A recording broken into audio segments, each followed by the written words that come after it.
شاہ صاحب ایک جیسی محنت ہوتی ہے دو لوگوں کی، نتائج مختلف ہوتے ہیں، محنت کی مقدار ایک جیسی ہے، بیک گراؤنڈ ایک جیسا ہے، ایجوکیشن ایک جیسی ہے، یہ نتیجے مختلف کیوں ہو جاتے ہیں؟ جو نتائج ہیں یہ تو بحیثیت مسلمان تو ہم یہ کہتے ہیں کہ یہ کلیتاً رب تعالیٰ کی رحمت کے صدقے ہی حاصل ہوتا ہے ہمیں. لیکن دنیاوی طور پہ اگر آپ بات کریں تو ہماری محنت کی سمت ذرا سی مختلف ہوتی ہے دوسرے سے. اس کی میں ایک ایگزامپل آپ کو دے دیتا ہوں کہ اگر ہم نالجبل ہیں تو ہمیں یہاں سے اگر اسلام آباد جانا ہے تو ہمارے پاس 3 روٹ موجود ہیں. ایک وایا سرگودا میاں والی چلے جائیں، دوسرا روٹ ہے وایا جی ٹی روڈ چلے جائیں، تیسرا روٹ ہے وایا اسلام آباد ہم چلے جائیں. پہنچ تو ہم وہ تینوں لوگ جو جائیں گے جو اس راستے سے گئے ہیں، لیکن موٹر وے والا کمفرٹیبلی بھی چلا جائے گا اور جلدی بھی پہنچ جائے گا. تو یہ جو علم ہے، ایک زمانے میں ہم ایک مشہور مثال پڑھا کرتے تھے اپنی ٹیکسٹ بکس میں. کسی نے انگلینڈ میں انگریز عورت نے اس کا ٹی وی چلنا بند ہو گیا تو اس نے ٹیکنیشین بلایا. تو اس نے آ کے دیکھا اور دیکھ کے اس کے بیک کور کے 4 اسکرو کھولے اور اسکرو ڈرائیور اندر ایک جگہ ٹچ کر کے بند کر دیا اور کہنے لگا جی چلا لیجیے اس کو. چل پڑا. تو چلنے لگا تو پیسوں کا اس نے کہا 50 پاؤنڈ دے دیں. تو عورت چلائی کہ 50 پاؤنڈ کا ہے کہ تم نے کیا کیا ہے؟ یہ 4 اسکرو کھولے ہیں بیک کور کے اور ایک جگہ اسکرو ڈرائیور صرف ٹچ کیا. تو اس نے کہا کہ بی بی یہ اسکرو ڈرائیور ٹچ کرنے کے 50 پاؤنڈ نہیں ہیں، یہ اس علم کے ہیں کہ مجھے یہ پتا ہے کہ میں نے اسکرو ڈرائیور کہاں ٹچ کرنا ہے. یہ میرے نالج کے 50 پاؤنڈ ہیں. تو ہمارے پاس جو علم ہے اصل میں وہ ہمارے لیے راستے آسان کرتا ہے اور صحیح سمت میں رکھتا ہے.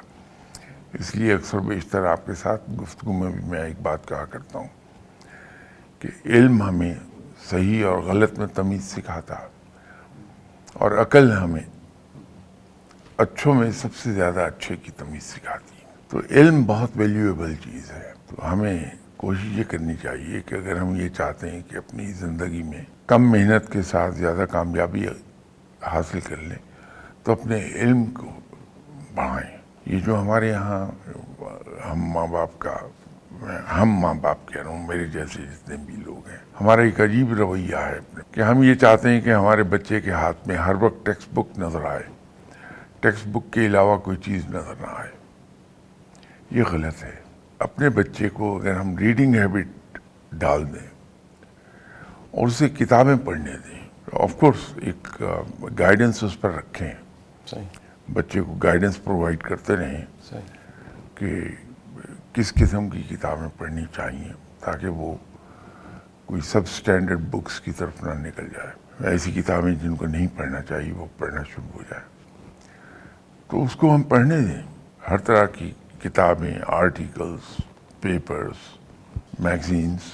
آپ دیکھیں گے کہ بچے کی قابلیت بے پناہ ہے بنسبت اس بچے کے جو ہر وقت ٹیکسٹ بک ہاتھ میں پکڑے ہوئے ہوتا ہے. اسی طرح ہم بچوں کو کھیل کا ٹائم نہیں دینا چاہتے، جبکہ اس کی ذہنی اور جسمانی صحت کے لیے لازمی ہے کہ ہم اسے شام کے 2 گھنٹے آؤٹ ڈور گیم پہ ضرور کمٹ کریں تاکہ وہ زندگی میں کامیاب ہو جائے. ہم گیم کے ذریعے بہت ہی قیمتی چیز سیکھتے ہیں جب ہم کھیل رہے ہوتے ہیں. اس سے بڑی قیمتی چیزیں سیکھ رہے ہوتے ہیں.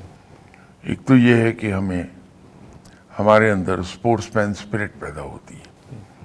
ہم اپنی شکست کو بڑی خوش دلی سے قبول کرنا سیکھتے ہیں اور آئندہ کے لیے کوشش کرنا سیکھ جاتے ہیں. پھر ٹیم ورک، جو ٹیم اسپرٹ ہے وہ پیدا ہوتی ہے.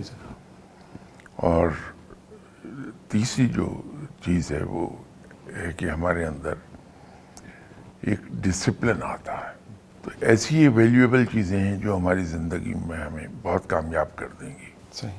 تو بچوں پر ہم یہ ڈنڈا نہ چلائیں صحیح. کہ ہر وقت ٹیکسٹ بک ہاتھ میں رکھیں, ان کو لائبریری میں بیٹھنے کا عادی بنا دیں, صحیح. اور اسی طرح انہیں کھیل کود کی طرف ضرور لے جائیں.